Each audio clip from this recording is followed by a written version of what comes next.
Hey y'all, this is Julian Rico. We had some news around the NFL, so let's get to it with the Bengals and Joe Burrow saying yesterday that he is expected to be cleared by mid-May from his torn wrist ligament suffered last season. A injury that it is going to be right here. So the wrist, the wrist right here, you got injured right here.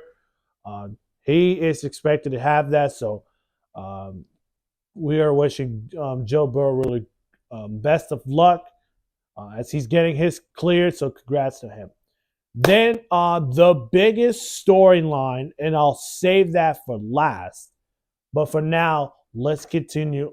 I'm sorry. Let's continue on. The Jaguars are releasing Floyd Scott, defensive tackle. The Jaguars will save $3.5 million on salary cap. And this is cut. We're going to be hearing a lot of names getting cut, maybe. L'Jarius Sneed gets his franchise tag, a non-exclusive. Now, there is a report that not only L'Jarius Sneed will get tagged, but there is a possibility, or maybe, that he could get traded. Now, the Chiefs already told him that he can seek teams out for a trade. We still don't know if that is still possible, but we'll find out as we continue on with this. Christian Wilkins will not get tagged with the Dolphins, so he'll be heading to free agency. A real good defensive tackle to keep an eye on.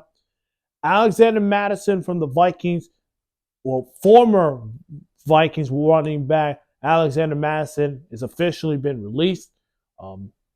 Big one. Mark Gawadaskis, their guard, gets released. Jason Kelsey officially announced his 13 seasons in the NFL, his retirement. He had some tears during that conference, so go check that out. Really emotional. Brandon Graham and the team have multiple interests in working on a deal prior to free agency, but there is no agreement to come to a firm yet, according to Ian Rappaport. Brandon Graham, of course, he wants to come back to Philadelphia. Maybe he'll probably play another year and then retire as a Philadelphia Eagle. Again, a lot of players who play with this Eagles team for like 10 or 11 seasons, they're about to hand their cleats off and retire. Brandon Graham, still interesting to be back in Philadelphia. Let's get to the other new big one. Mike Evans has agreed to a 2-year, $52 million contract to stay in Tampa Bay. There is still a possibility after the 2 years he would retire as a Buccaneer, and it would make sense. He's been accomplished everything in Tampa Bay. Real good player. No longer the number one wide receiver in free agency market. But man, now the Panthers have to go up against Mike Evans. We don't get, and I'll say this for my words, it came down to Tampa Bay, Kansas City, and the Carolina Panthers. Well, why do you say Carolina or Kansas City? Kansas City will have to clear their cap space to sign Mike Evans. Carolina's got some of the Buccaneers coaching staff. Dave Canales is the new head coach. Brad Isaac, who was the wide receivers coach for Tampa Bay, becomes the new OC in Carolina. There would be a connection with Mike Evans coming to Carolina.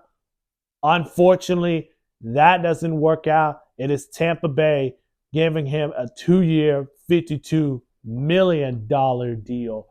And that's what I'm talking about for Tampa Bay. For us, we're gonna have to find a corner. Which the Panthers, which I am told that they are gonna cut or trade Dante Jackson, which would probably save some cap in their salary cap. Now let's get to the biggest news of them all. Russell Wilson will be released after the new year begins on March 13th. How much information I want to go for this?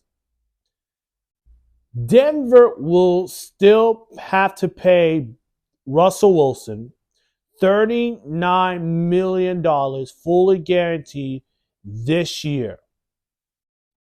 And for Denver, they will have $85 million dead money.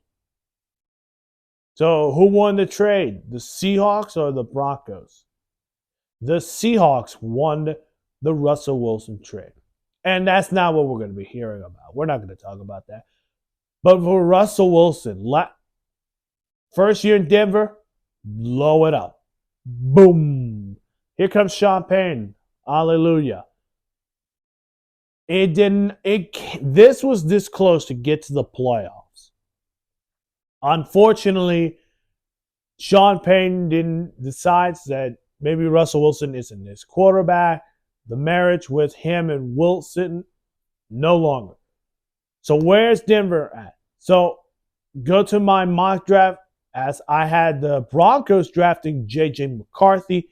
That can change once we go to free agency, if Denver either go sign a veteran quarterback or they go draft a rookie quarterback with the 12th pick. And for Russell Wilson, it's time for him to find a new home. And where can I see him? Give me either Atlanta, Pittsburgh, one of those two. Now, Pittsburgh would be a surprise because for Pittsburgh to make this happen, Russell Wilson wants to compete and be a starter. What better way to go than go with Mike Tomlin to compete with Kenny Pickett, and maybe Russell Wilson will probably help Kenny Pickett to be a true QB1, or maybe he'll be a backup. Atlanta would be another team to keep an eye on. Why? The Falcons could put some money on the line for Russell Wilson, and they could go after him prior for reasons. One, he's a mobile quarterback. He can run. He can make creative plays. And they will probably give him, and Raheem Morris is already know Russell Wilson. So I think it would be makes sense for him to go to Atlanta. I think it would be awesome if it's Russell Wilson to Atlanta. That'll be awesome to see. But that's the news for today. Hit the like button, subscribe, leave a comment below. Where would you like to see Russell Wilson at in 2024? And as always, see you in the next one.